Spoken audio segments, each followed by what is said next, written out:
बिस्मिल्लाहिर्रहमानिर्रहीम। अस्सलाम वालेकुम डियर स्टूडेंट्स, आज के वीडियो सेशन में आपको खुशामदीद। डियर स्टूडेंट्स, आज हम बीए पार्ट 1 या एडीबी पार्ट 1 की एक important short story रैपेक्स in his daughter discuss करेंगे। मैं आपके साथ वीडियो के पहले पोर्शन में रैपेक्स इन हिज डॉटर का जो इम्पोर्टेंट टाइटल है मैं आपको ये डिस्कस करूँगा। इसके बाद इसके जो 4 इम्पोर्टेंट कैरेक्टर्स हैं उनको ब्रीफली आपके साथ डिस्कशन करूँगा, और वीडियो के दूसरे पोर्शन में मैं आपके साथ इसके जो 2 मोस्ट इम्पॉर्टेंट क्वेश्चंस हैं और जो कि हाईली एक्सपेक्टेड क्वेश्चंस हैं मैं आपके साथ वो भी शेयर करूंगा। मैं आपके साथ उनको उर्दू की ट्रांसलेशन जो है वो भी आपके साथ मैं डिस्कस करूंगा। तो आइए स्टूडेंट्स, हम सबसे पहले इसके टाइटल को देखते हैं। कहानी का टाइटल है रैपेक्स इन हिज डॉटर, यानी रैपेक्सिनी की बेटी। ये कहानी के अंदर जो लफ्ज़ रैपेक्सिनी है ये एक इटालियन साइंटिस्ट रैपेक्सिनी का नाम है, जो कि इस कहानी का सेंट्रल कैरेक्टर है, मरकज़ी किरदार है, और एक उसकी बेटी है, वो हम अभी कैरेक्टर लिस्ट में देखेंगे, उसका नाम बीट्रस है। ये जो डॉक्टर रैपेक्सिनी है, अगर हम इसके किरदार की बात करते हैं तो ये साइंटिस्ट जो है बहुत ही ज़्यादा टैलेंटेड साइंटिस्ट है। एक्स्ट्रा ऑर्डिनरी हद तक उसने एक्सपेरिमेंट्स किए हुए हैं। उसने अपने घर के साथ एक बाग है, उस बाग में तमाम किस्म के पॉइजनस प्लांट्स ग्रो किए हुए हैं, और इसके साथ साथ वो तमाम दिन जो है, यानी सारा दिन जो है वो इस बाग में अपने साइंटिफिक एक्सपेरिमेंट्स करता रहता है, स्पेशली ऑन पॉइजनस प्लांट्स यानी जहरीले पौधों पर। तो अगर हम लाइन बाय लाइन इसको थोड़ा सा देखें तो he is a much talented scientist. वो बहुत ज़्यादा काबिल किस्म का एक साइंटिस्ट है, लेकिन अफसोस के साथ but he is negative in his approach. लेकिन उसकी जो अप्रोच है, उसकी जो सोच है, उसका जो तरीक़ाकार है वो बहुत मनफी है। ही इज़ ऑलवेज़ बिज़ी, वो हमेशा मसरूफ़ रहता है। This is very important. वो हमेशा बिज़ी रहता है इन मेकिंग एक्सपेरिमेंट्स, तजर्बात करने में, इन हिज गार्डन, अपने बाग में। दिस सेल्फिश साइंटिस्ट, यहाँ पे मैंने इसको सेल्फिश लफ्ज़ बड़ा एक मीनिंगफुल हम यहाँ पे देखेंगे, क्योंकि डॉक्टर रैपेक्सिनी जो है उसने बड़े सेल्फिश अंदाज के साथ पॉइजनस प्लांट्स उगाए हुए हैं। उसे इंसानों की बेहतरी और इंसानों की बेटरमेंट से कोई गर्ज नहीं है। वो एक खुद गर्ज किस्म का साइंटिस्ट है। So this selfish scientist has successfully, उसने बहुत ही कामयाबी के साथ ग्रोइन पॉइजनस प्लांट्स, जहरीले पौधे उगा रखे हैं इन हिज गार्डन, अपने बाग में। He has also made his daughter poisonous, और ऊपर से हम ये भी देखते हैं कि ही is so cruel and he is so selfish कि उसने अपनी बेटी को भी जहरीला कर दिया है।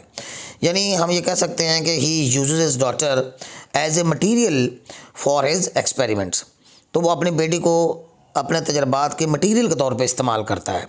जब से बीट्रस पैदा हुई है, उसकी बेटी बीट्रस, ये नीचे दूसरा करैक्टर है, मैं भी आपको इसकी डिटेल बताऊंगा। जब से ये बीट्रस पैदा हुई है उसकी बेटी, उसने उसको पॉइजन पे फीड किया है, और उसने वहाँ पे सारा पॉइजनस किस्म का एनवायरनमेंट क्रिएट किया है, जिसकी वजह से बीट्रस जो है मुसलसल पॉइजनस प्लांट्स की कंपनी में रहने की वजह से जहरीली हो गई है। So this shows is mad craze, इससे उसके जुनूनी क्रेज़ का पता चलता है। ये क्रेज़ का स्पेलिंग स्टूडेंट्स, ये जो आ रहा है ये नहीं आएगा। वो जुनून को ज़ाहिर करता है उसके फॉर साइंटिफिक एक्सपेरिमेंट्स के लिए।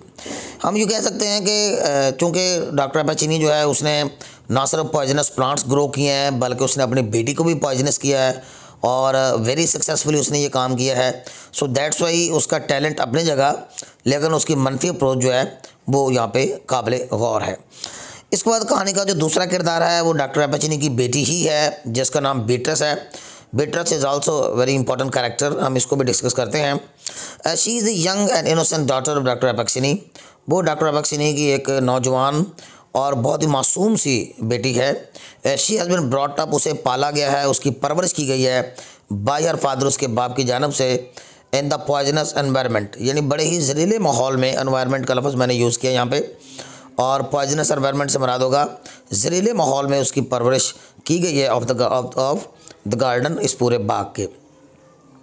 She has also become poisonous, वो खुद भी जहरीली हो चुकी है, बल्कि उसे जहरीला कर दिया गया है। She sincerely loves Giovanni. ये कहानी का तीसरा बड़ा किरदार आगे ये गवानी आएगा। यहाँ पे देखें, इसको मैं अभी डिस्कस करता हूँ। सो ये जो गवानी है उसने गवानी के साथ मोहब्बत की, उसे मोहब्बत हो गई इस लड़के के साथ जिसको डॉक्टर एपाचिनी बड़ा क्लेवरली अपने इस बाग का हिस्सा बनाएगा। आगे चलकर हम स्टोरी में देखेंगे।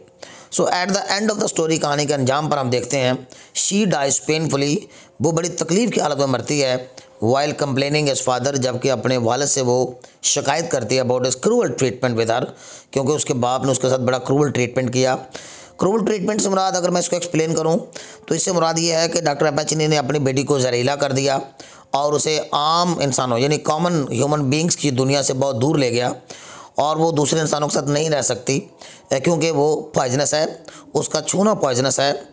और हम ये भी अंदाज़ा लगाते हैं कि कहानी में एक जगह बताया गया है कि बीट्रस इस हद तक जहरीली हो चुकी है कि अगर वो कीड़ों मकोड़ों पर अपनी सांस फेंकती है तो 20 कीड़े जो है दम तोड़ सकते हैं। So she is such a poisonous girl. She is sincere to Giovanni, वो गवानी से भी बहुत मुखलस थी। She was not a helper in her father's crime. और ये जितने भी साइंटिफिक एक्सपेरिमेंट्स हो रहे हैं या आगे चल के डॉक्टर एपाचिनी जो है वो गवानी को भी अपने तजर्बात की भीड़ चढ़ा देता है, तो इसमें वो हरगिज़ भी हेल्पर नहीं है बल्कि वो एक मासूम लड़की है। तो ये ट्रेजिक थोड़ा सा पहलू हम यहाँ पे बीट्रस के हवाले से आगे चलकर देखेंगे। इसके बाद कहानी का जो तीसरा किरदार है वो गवानी है। गवानी जो है एक नौजवान है और ये इटली की एक यूनिवर्सिटी है, पडवा यूनिवर्सिटी में तालीम हासिल करने के लिए आया है, पडवा सिटी में, और वो वहाँ पे स्टडी करने की गर्ज से आया है। और हम यहाँ पे लाइन बाय लाइन अगर थोड़ा सा देखते हैं तो he is a young man, वो एक नौजवान है who has come to study, जो स्टडी करने आया है एट पडवा यूनिवर्सिटी में। ही टेक्स ए रूम और रेंट, और वो एक कमरा अनलकीली वो कमरा वहाँ पे किराए पे लेता है जो कि मुत्तसिल है, उस बाग से मुल्हिका है, उस बाग से जुड़ा हुआ है, उस बाग के बिल्कुल करीब है। तो वो जब मकान किराए पे लेता है, जो घर या रूम किराए पे लेता है, तो वो डॉक्टर एपाचिनी के बाग के बिल्कुल साथ है। सो ही टेक्स अ रूम, वो एक कमरा किराए पे लेता है on rent near Rappaccini's poisonous garden, Rappaccini के जहरीले बाग के साथ। ही इज़ टू ट्रैप्ड, और उसे भी ट्रैप कर ले जाता है। ये TRAPPED ट्रैप के स्पेलिंग ज़रा देख लीजिएगा, TRAPPED है, ट्रैप्ड बाय डॉक्टर एपाचिनी, और उसे भी रैपेक्सिनी ट्रैप कर लेता है फॉर एक्सपेरिमेंट्स, अपने तजर्बात की भीड़ चढ़ाने के लिए। ही फॉल्स इन लव विद बीट्रस। असल में मैं आपको स्टूडेंट्स बता दूं कि डॉक्टर एपाचिनी ही ऐसा माहौल क्रिएट करता है कि वो लड़का गवानी जो है और बीट्रस जो है एक दूसरे के करीब आ जाते हैं। सो ही आल्सो बिकम पॉइजनस, और यूँ गवानी भी जहरीला हो जाता है because of visiting the garden frequently, कसरत के साथ या बार बार उस बाग में जाने की वजह से, एंड बाय टॉकिंग टू बीट्रस, और बीट्रस से बातें करने की वजह से। तो यूँ स्टूडेंट्स ये हमारी कहानी का तीसरा इंपॉर्टेंट कैरेक्टर है। चौथा कैरेक्टर है प्रोफेसर बिगलौनी। मैं आपको बताता चलूँ कि ये प्रोफेसर बिगलौनी जो है इज़ आल्सो प्रोफेसर, वो भी प्रोफेसर है। प्रोफेसर के स्पेलिंग ज़रा देख लीजिएगा students, he is a professor, ये प्रोफेसर के स्पेलिंग करेक्ट है। दिस वन आप इसको ज़रा नोट कर लीजिएगा। He is also professor, he is also an old friend of Giovanni's father, और वो गवानी के बाप का एक साबका दोस्त है। ही वॉर्न्स गवानी को वॉर्न करता है of being careful about doubtful actions of doctor Rappaccini, कि वो डॉक्टर एपाचिनी के जो एक्शंस हैं उससे ज़रा केयरफुल रहे। यानी गवानी जब कमरा किराए पे ले लेता है तो ये प्रोफेसर बिगलौनी उसे वार्निंग दे के जाता है कि आपने इस बाग में इंटरेस्ट नहीं लेनी, क्योंकि इस बाग के जो मकीन हैं, जो रहने वाले हैं, वो मशकूक किरदार के मालिक हैं। इन दी एंड ही गिव्स एक मेडिसिन, आखिर में हम देखते हैं कि वो दवाई भी देता है तो गवानी को टू क्योर बोथ बीट्रस, ताकि बीट्रस का भी इलाज हो सके एंड गवानी का भी इलाज हो सके, और पॉइजनस इफेक्ट जहरीले असरात का। कहानी के एंड में हम देखते हैं कि ये प्रोफेसर बिगलौनी जो है वो उन दोनों को एक मेडिसिन देगा, दवाई देगा उनको इलाज करने के लिए, उनका ट्रीटमेंट करने के लिए, ताकि वो नॉर्मल ह्यूमन बींग्स बन जाएं। लेकिन वो दवाई जो है वो बीट्रस के लिए उल्टा नुकसानदेह साबित होगी और बीट्रस उसी दवाई से ही मरेगी। इसके बाद हम देखते हैं कि इंस्टेड इसके बजाय बीट्रस डाइज ऑफ हिज एंटीडोट, यानी वो जो उसने एंटीडोट कहते हैं जहर का जो असर ज़ायल करने वाली दवाई होती है, डेट इज़ कॉल्ड एंटीडोट, तो वो उसको एंटीडोट देता है जिससे जो है वो उल्टा बीट्रस जो है वो मर जाती है। तो स्टूडेंट्स ये हमारे आज के 4 इंपॉर्टेंट कैरेक्टर्स थे स्टोरी के। अब हम इस कहानी का जो एक इम्पॉर्टेंट दो इम्पॉर्टेंट क्वेश्चंस मैंने आपको बताए थे, हम उन 2 क्वेश्चंस को डिस्कस करते हैं। स्टूडेंट ये क्वेश्चन जो हैं, ये दोनों जो मैं आपके साथ अभी शेयर करूंगा, ये दोनों क्वेश्चन जो हैं कई बार जो है वो पेपर्स में आए हुए हैं, कई बार जो है वो पेपर्स में इनके बार बार इनको शामिल किया गया है। तो ये 2 क्वेश्चन जो है ये आपके साथ अभी मैं शेयर करता हूँ। ये देखिए, ये हमारे स्क्रीन पे आपको ये क्वेश्चन अब मौजूद है। ये क्वेश्चन जो है ये पहला क्वेश्चन है, ये दूसरा क्वेश्चन है इनफैक्ट रैपैक्सिनीज डॉटर का। तो ये एक सवाल इसके नीचे है, मैं आपके साथ वो डिस्कस करूँगा। पहले आपको मैं ये डॉक्टर रैपैचिनी जो है, जो कि कहानी का मरकज़ी किरदार है, मैं आपको उसके हवाले से बताता हूँ। हमारा इंपॉर्टेंट क्वेश्चन है कि write a note on doctor Rappaccini as a scientist, यानी डॉक्टर रैपैचिनी एक साइंटिस्ट है, इसके ऊपर आप नोट लिखिए। मैं सवाल की स्टेटमेंट आपके लिए दोबारा पढ़ देता हूँ। Write a note on doctor Rappaccini पे नोट लिखिए एज ए सेल्फिश साइंटिस्ट, कि वो खुद गर्ज साइंसदान है। This is very important. Right a note on यहाँ पे राइट ए नोट ऑन आना चाहिए यहाँ पे। Write a note on doctor Rappaccini as a selfish scientist. तो स्टूडेंट्स, मैं आपको इसका आगाज़ लाइन बाय लाइन इसकी उर्दू ट्रांसलेशन जो है वो मैं आपके साथ शेयर कर देता हूँ। यहाँ पे देखते हैं कि Rappaccini is the major character of the story. ये कहानी का मेजर कैरेक्टर है। मेजर कैरेक्टर ऐसे किरदार को कहते हैं जो बड़ा किरदार होता है। Of the story Rappaccini's daughter, he is much talented scientist. बारहा आपको बताया है कि बहुत ही काबिल किस्म का साइंटिस्ट है। मच टैलेंटेड लफ्ज़ यूज़ किया गया, अब वेरी टैलेंटेड भी कह सकते हैं। ही इज़ सो टैलेंटेड, इतना टैलेंटेड है एंड कॉम्पिटेंट है और इतना काबिल है that he can prepare wonderful herbal medicines, कि वो हैरान कौन असरात वाली हर्बल मेडिसन्स, यानी ऐसी दवाइयाँ जो जड़ी बूटियों से तैयार की जाती हैं, उनको हम हर्बल मेडिसन्स कहते हैं। वो हर्बल मेडिसन्स तैयार कर सकता है फॉर डिजीज़, बीमारियों के लिए। But this is not his main ambition, लेकिन ये उसकी ख्वाहिश नहीं है, ये उसका मेजर एम नहीं है। यानी वो अपने टैलेंट को इंसानियत की बहबूद के लिए, इंसानियत के फ़ायदों के लिए इस्तेमाल नहीं कर रहा। हिज ओनली एम्बिशन, उसकी वाहिद ख्वाहिश इज़ टू गेट पावर और स्ट्रेंथ, वो ताकत और कुव्वत हासिल करना है, पावर एंड स्ट्रेंथ। अनफॉर्चुनेटली, बदकिस्मती से, ऑल ऑफ हिज एक्सपेरिमेंट्स, उसके जितने भी तजर्बात हैं, आर फॉर नेगेटिव एम्स, वो मनफी मकासद के लिए हैं। ही does not care even for his daughter, वो तो अपनी बेटी की भी परवाह नहीं करता। तो यहाँ पे हम ये देखते हैं कि डॉक्टर रैपैचिनी एक सेल्फिश साइंटिस्ट है। ही इज़ सो सेल्फिश, वो इतना खुदगर्ज है that he uses his only daughter, कि अपनी इकलौती बेटी बीट्रिस को वो इस्तेमाल करता है। ये बीट्रिस उसकी इकलौती बेटी थी। As a material for his experiments, यानी अपने तजर्बात के मटीरियल के तौर पर वो उसको यूज़ करता है, मवाद के तौर पर इस्तेमाल करता है। His selfishness has blinded him, और उसकी खुद गर्जी ने उसे ब्लाइंड कर दिया है, उसे अंधा करके रख दिया है। उसे और कुछ नज़र नहीं आता सिवाय अपने तजर्बात की सक्सेस के। He does not spare even a young student Giovanni, और फिर जब उसके मोहल्ले में या उसकी हमसायगी में, उसके नेबरहुड में एक लड़का गैवानी शिफ्ट होता है किराए के मकान में, तो वो उसके ऊपर भी बुरी नज़र डालता है और उसे अपने तजर्बात की भीड़ चढ़ा देता है। ही डिस्ट्रॉयज हिज कैरियर, उसका कैरियर तबाह कर देता है।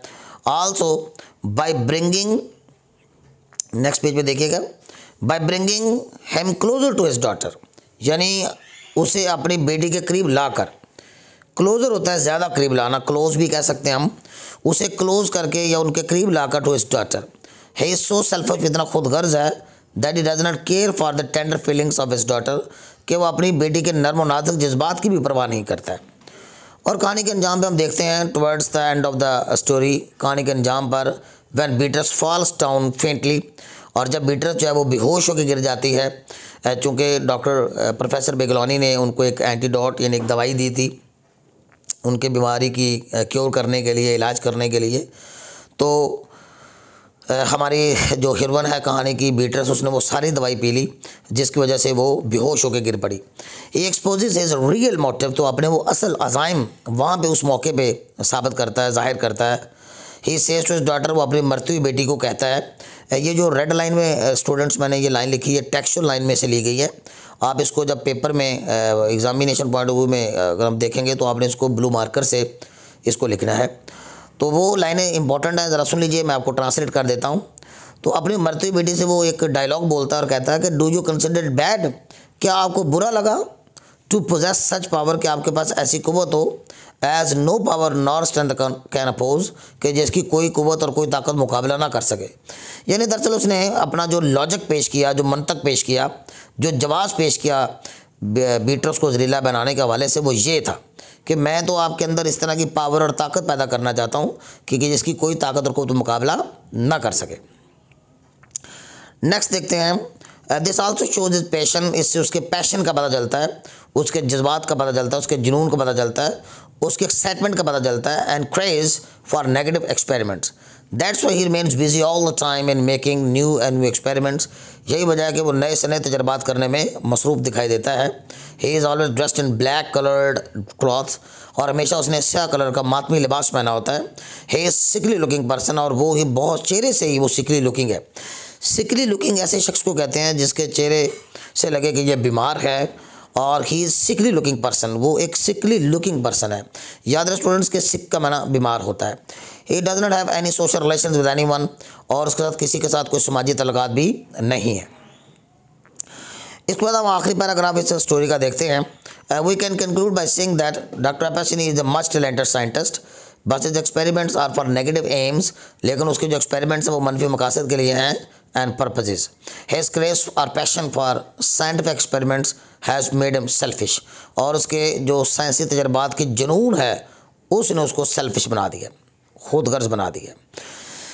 ये स्टूडेंट्स आज का आपका एक इम्पॉर्टेंट क्वेश्चन था। अब हम इसका दूसरा इम्पॉर्टेंट क्वेश्चन भी इसी वीडियो में डिस्कस कर लेते हैं। स्टूडेंट्स ये भी इम्पॉर्टेंट क्वेश्चन है और कई बार पेपर में आया हुआ है। मैं आपको क्वेश्चन का टाइटल जो है वो एक्सप्लेन कर देता हूँ, और फिर जल्दी से मैं आपको इसकी ट्रांसलेशन भी कर देता हूँ ताकि आपके लिए वीडियो की लेंथ जो है वो प्रॉपर रहे। The story Rappaccini's and his daughter is fantasy. Fantasy ऐसी कहानी को कहते हैं जो फैंटास्टिक होती है, यानी जो ख्याली होती है, और जिसके इंसिडेंट्स का तल्लक जो है वो रियल लाइफ में नहीं होता। हम हकीकी ज़िंदगी में ऐसे वाक़यात नहीं देखते जैसे कि इस कहानी में दिखाए गए हैं।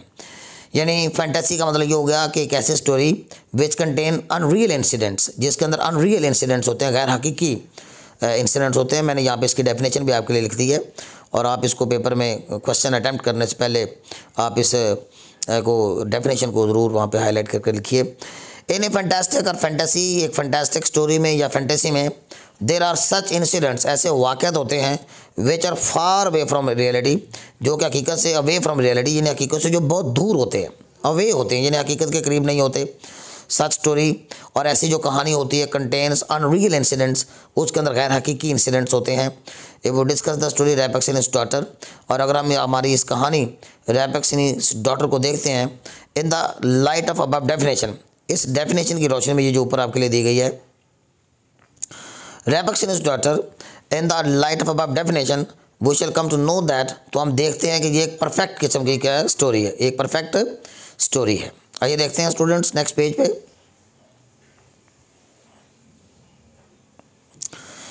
The incidents of the stories, कहानी के जो वाक़यात हैं are not based on reality, वो हकीकत पर मबनी नहीं है। ये सेंटेंस ज़रा दोबारा देख लीजिए। The incidents of the story, इस कहानी के वाक़यात are not based on reality, हकीकत पर मबनी नहीं है।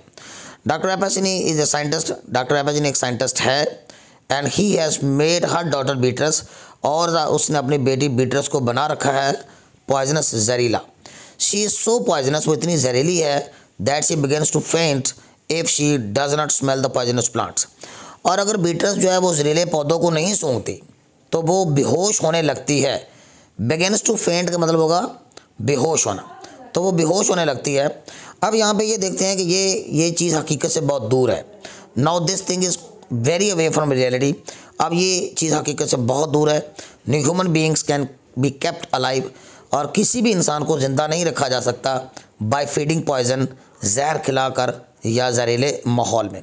लेकिन इस कहानी में हम देखते हैं कि डॉक्टर एपेसिनी की बेटी जो है वो एक जहरीले माहौल में बिल्कुल फ्रेश और एक तरोताज़ा ज़िंदगी गुजार रही है। द वेरी फर्स्ट डोज, क्योंकि पहली खुराक से अगर हकीकी ज़िंदगी में देखें तो जहर की पहली डोज से इंसान मर जाता है। The very first dose of poison can kill human being, यानी जहर की पहली खुराक ही एक इंसान की जान ले सकती है। बट बीट्रस बिकम्स हेल्दी, लेकिन बीट्रस तो और भी ज़्यादा हेल्दी हो चुकी है, एंड फ्रेश और तरोताज़ा नज़र आती है इन पॉइजनस एनवायरनमेंट, जहरीले माहौल में। सो यूँ हम ये कह सकते हैं ये कहानी एक फैंटेसी है। इसके बाद हमको एक और इंसिडेंट बताते हैं। We see another example of, हम एक और एग्जाम्पल देखते हैं of example of fantasy when we come to know that, जब हमें पता चलता है गवानी आल्सो बिकम्स पॉइजनस, कि गवानी भी जहरीला हो जाता है। ये पॉइजनस का माना जहरीला होता है बाय टॉकिंग टू बीट्रस, बीट्रस से बातें करके। दे अवॉइड फिजिकल कॉन्टैक्ट, और वो जो दोनों किरदार है वो फिज़िकली कांटेक्ट नहीं करते एक दूसरे से, बट स्टिल गवानी बिकम्स पॉइजनस, लेकिन फिर भी गवानी जहरीला हो जाता है। अब ये चीज़ भी हकीकत से बहुत दूर है, this is also away from reality, और ये भी हकीकत से अवे है, अवे का माना दूर परे होता है। Thirdly, doctor Rappaccini has been doing illegal experiments. अब ये भी एक तीसरी मिसाल है कि डॉक्टर एपाचिनी जो है वो गैर कानूनी तजर्बात कर रहा है फॉर मैनी ईयर्स, कई सालों से, but nobody is taking notice of his illegal and inhuman activities, लेकिन कोई भी उसके गैर कानूनी और गैर इंसानी सरगर्मियों की कोई भी नोटिस नहीं ले रहा, कोई पुलिस नहीं है, कोई कंप्लेन नहीं उसके अगेंस्ट। सो ये इस तरह के हंसते बसते शहरों में एक बारौनक बड़ा शहर है पडवा, जहाँ पे ये सब कुछ हो रहा है, लेकिन ये किसी के नोटिस में नहीं आ रहा। This is not possible. So this is also difficult to believe, और ये भी यकीन करना मुश्किल है कि doctor Rappaccini is a man of doubtful character, वो एक डाउटफुल कैरेक्टर का मालिक है, but nobody is raising voice against him, लेकिन कोई भी उसके खिलाफ आवाज़ नहीं बुलंद कर रहा। This is not possible in reality, हकीकत में ऐसा नहीं होता। आखिरी पैसेज देखते हैं। We can conclude by saying that, हम ये कहकर नतीजा निकाल सकते हैं, the story रैपेक्स in his daughter is fantasy, कि ये कहानी एक फैंटेसी है, because there are many incidents in the story, क्योंकि कहानी के अंदर कई वाक़यात हैं which are not based on reality, जो कि हकीकत पर बेस नहीं करते, हकीकत पर मबनी नहीं है। These incidents are away from reality, ये सारे के सारे वाक़यात इस कहानी में अवे फ्रॉम रियलिटी यानी हकीकत से दूर हैं। It becomes difficult to believe in such incidents, और ऐसे इंसिडेंट्स पर यकीन करना मुश्किल है। सो स्टूडेंट्स, ये आपका एक बहुत ही इम्पोर्टेंट क्वेश्चन था, आप इसको लिखिए, याद कीजिए। ये मेरी बुक जो मैंने आपके लिए प्रिंट करवाई हुई है, ये उसमें से मैंने आपके लिए इस वीडियो उसमें से मैंने आपके लिए सिलेक्ट की है, और ये दोनों क्वेश्चंस ही बहुत इंपॉर्टेंट हैं स्टूडेंट्स। बहुत आसान ज़ुबान में ये मटेरियल आपके लिए मैंने अरेंज किया है, होपफुली कि ये आपके लिए काफ़ी हेल्पफुल साबित होगा और एग्ज़ाम में आपके लिए काफ़ी ये मुआवन साबित होगा। Okay students, till next video, अल्लाह हाफिज़।